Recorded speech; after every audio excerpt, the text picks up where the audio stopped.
Hello there, I'm Phil Greenwood. Today I'm here to talk about Sorby ProEdge. I've had it now for about 4 or 5 years, so I can honestly give a decent review about it. So let's have a look at some of the features, what it can do, tools it can sharpen, and any disadvantages. So stick with the video to find out the pluses and minuses. With a basic model, basically the ProEdge, a platform,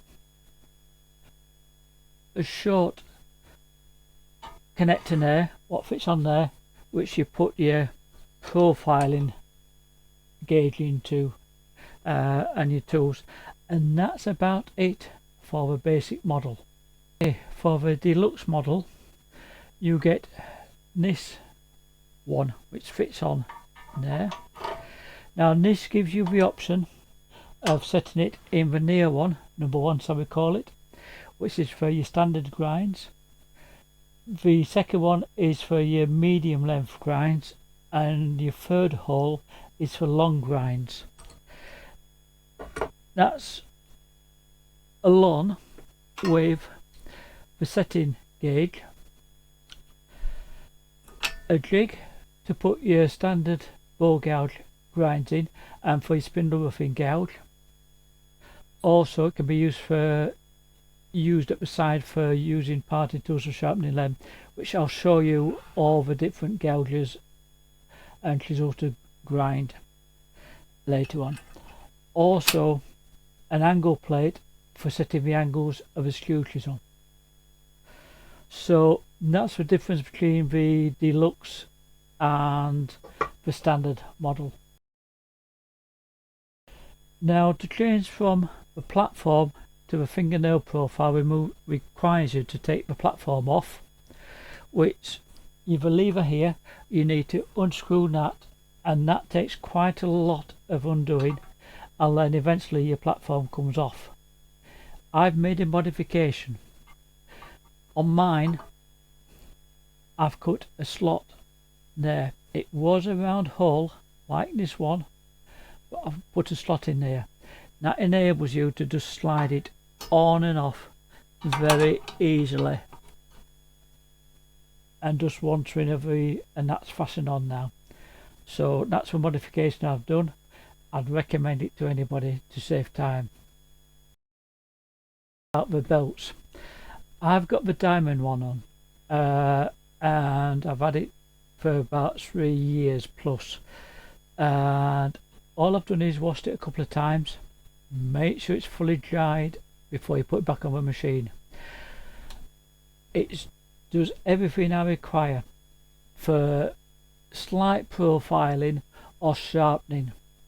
If I want to do any major profiling on a new tool or change the profile on a tool, I put a 60 grit belt on.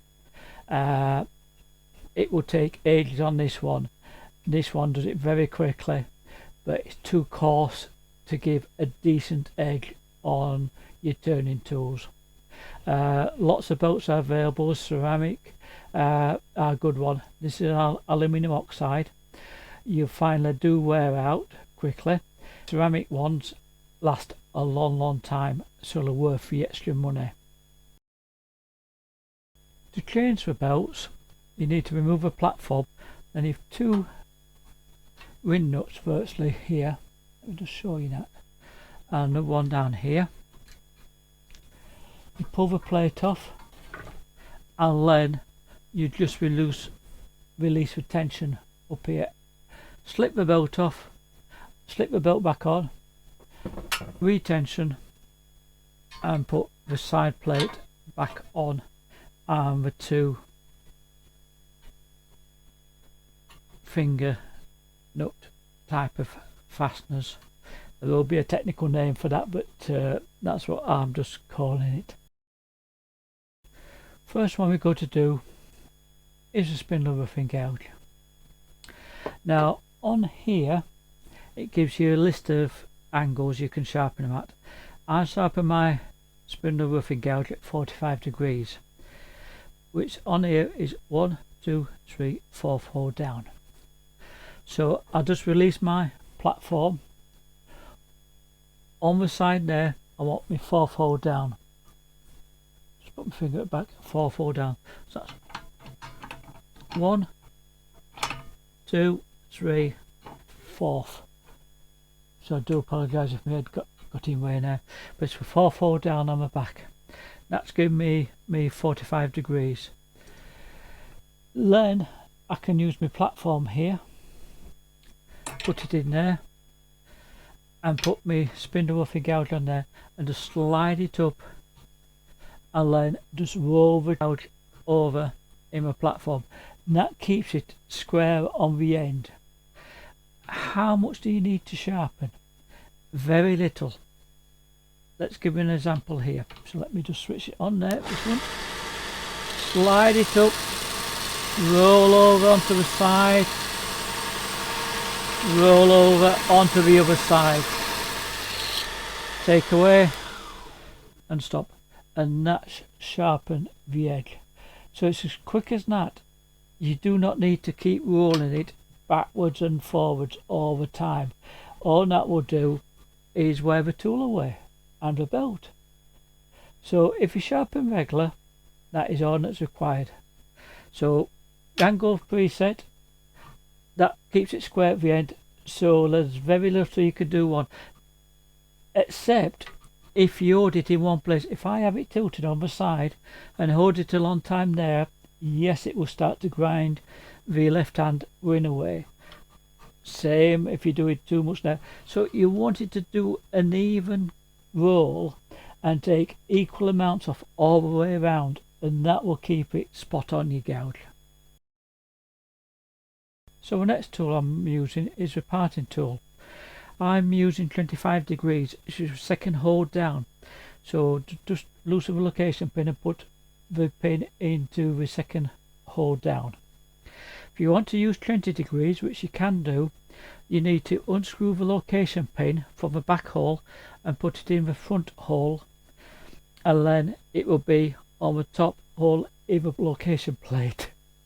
But today I use 25 degrees, so it saves me moving location pin around. So if you use a marker pen, you can mark up the bevel on both sides. That makes sure you've got the angle correct, and also you've got all the bevel cleaned off. So switch the machine on. I'm just starting at one side, so just advance the parting tool, slide across, and that should be enough. I've cleared all the marker pen off, so just turn it over 180 degrees and do the same on the second side, and that's cleared the marker pen off again. That's all you need to do to keep it sharp, little and often, and it will give you a cleaner cut when you part off, and less pressure you'll need to put on as well. So the next tool is a skew chisel. I set mine at 20 degrees on for myself, which I prefer. So I've had to move the location pin from the back hole to the front hole and the top location pin hole. That gives me 20 degrees. So again, switch the ProEdge on, line it up with the angle, slide across and off, then turn it over, slide up and slide across. You can come off the edge, and that has sharpened my skew chisel up. It's as easy as that, and one pass that way should be sufficient, and that's a lovely angle. 20 degrees I find perfect, and that makes sure you got a repeatable angle. And if you can repeat the angle when you go back to your lathe, the tool feels exactly the same rather than having to change the angle of a handle, because you've changed the angle on the front edge when you've ground it every time. so keep it constant. The next tool is a bow gouge. It's a 3/8 bow gouge. Again, I'm going to use the spindle roughing gouge jig. I've set the platform to 45 degrees. So again, it just put it in the jig, switch the machine on,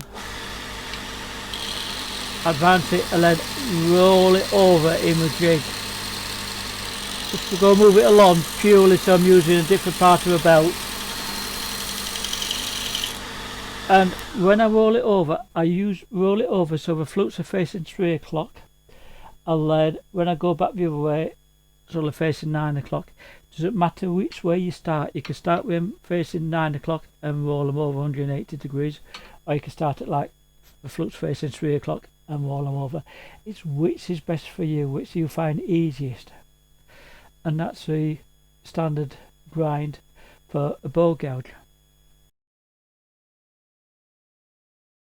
Now I've got a fingernail profile gouge here for my bow gouge. Now this one I have at 50 degrees. It works well for me. I can do the outside and also the inside. They can vary from 40 to 60. So I put a piece of tape on here. So I've got 50 degrees, which I like. It's hole number 3 on this jig here, and 40 degrees on the platform here. So I insert it once I open it up to put the tool in. Just slide it in.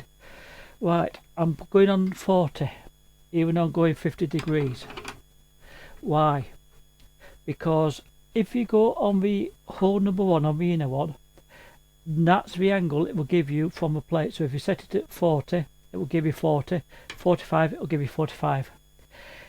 Each time you come out one of these holes, it adds 5 degrees. So I've set that at 40, which will be there. So that will give me 45 in the middle hole, number 2. The third hole will give me 50. And that's the angle I want. So slide it in there. Now you will find you have to move it from side to side and do the 2 sides and the nose separately. So switch it on. Just press it on, and that's that side completed. Just roll it over, do the second side, and then strain over and blend it in. Slide it over just to continue that curve around there.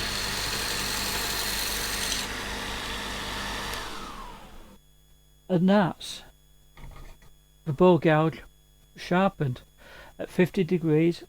Again, I'm looking for the ring here to be flat or raised, slightly convex. I don't want it hollow because that will cause problems. And same again on the other side. So again, yes, you can make mistakes by spending too much time on one ring. That will grind it back even further. So you'll have uneven rings. So yes, it's a matter of doing equal amounts, but that's the bow gouge with a swept back grind. The last tool we've got is the scraper.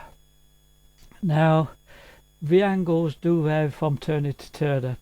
A lot of people likes 80. 90 I don't want to use, it's just too steep. I tend to go 60. 60 works well for me. It depends on your style and how you like to cut, but 60 does be well. Now I've got on here more of a French curve rather than a round nose. You can see if I just bring it there. So to sharpen this, I've set my angle at 60 degrees on my plate. Switch it on. Fingers on top to hold it flat on the platform. And then just strain the handle around to complete for sharpening on all the edge and away. If you're just looking for a round nose one, you'll just thread it from there to there. But with me having the fingernail profile, I have to thread it right way around. So again, the reason I've got my 2 fingers there, which is may have obscured the sharpening, is to hold it flat. I don't want it rocking on the platform, so that's why I put my 2 fingers there and then just swing my hand around, and virtually I'm pushing it round. Not much pressure onto the belt because I don't need a lot of pressure, and that's sharpen it and brought a burr up on this front edge, which will cut nice and cleanly. So that's the Sorby ProEdge. Axminster Power Tools does a similar one. Basically they're all the same. They're not cheap, don't get me wrong, but you can get a 6-inch wheel grinder or an 8-inch wheel grinder. What's the difference? Pros and cons. The one thing you will notice with a ProEdge or the Axminster one is the bevel will be flat. Now with a 6-inch wheel or an 8-inch wheel, it will be concave. What's the advantages, disadvantages? Well, you think if you're doing spindle work, the spindle is going to be round convex, so concave works well. Now if you're facing off on say a bowl blank to make a breadboard or anything like that, a flat bevel will help prevent the ridging as you go along, the wavy lines. Other advantage is it's quieter, it doesn't vibrate, or very minimum. You get a 6-inch or an 8-inch grinder where the wheels are out of balance, you'll get a lot of vibration, and you've got to forever clean them down with what they call a devil's stone, because they get clogged with metal particles what's being ground off. With the ProEdge you don't have the belts clogging, or nowhere near as much. They stay flat, because again, if you're doing like a standard bowl gouge on a wheel and you don't move it across all the time, you end up with a hollow in the wheel, and then you put your screw chisel on and then it won't cut that nice and clean. So there's pros and cons for both sides. I just tend to use a ProEdge. Quick to change a belt, also less dust. I've not got my carborundum stone in the atmosphere, which you should always wear a dust mask and safety glasses, which mine are classed as safety glasses, which I've got on. But with a ProEdge, still wear safety glasses, but also you've not as much metal coming off. I've put a couple of magnets at the bottom. It's surprising how much they do collect metal filings. I find it cuts cooler as well. My tools don't get as warm. No sparks, as you see. Now one thing to be careful of with the aluminium oxide wheels or any other type of 6-inch or 8-inch wheel, they do produce sparks. Now you've got to be careful, because they produce sparks, and what have you got around your workshop? Dust and sawdust, especially on the floor. Now if it goes onto the floor, you may think it doesn't matter. The problem is it may slowly ignite, so be careful of any sparks what's flying onto any surface what's covered in dust or shavings. You don't want to fire in your workshop. So I mean, yes, I know it's the cheapest system and it's not the ProEdge, but it certainly does everything I require. I always used to use a 6-inch, 8-inch grinder, and it worked well for years, but I did go over onto the other side and start using a ProEdge, and it does wonders. I think a lot of beginners find it is the easiest system to use. So thank you for watching this video. Please click the like button and the notification button, because I'm going to be doing a series of videos on starting wood turning, and going on to woodturning projects, which I've already some on YouTube, so please have a look. So thank you for watching. Take care everybody. Bye.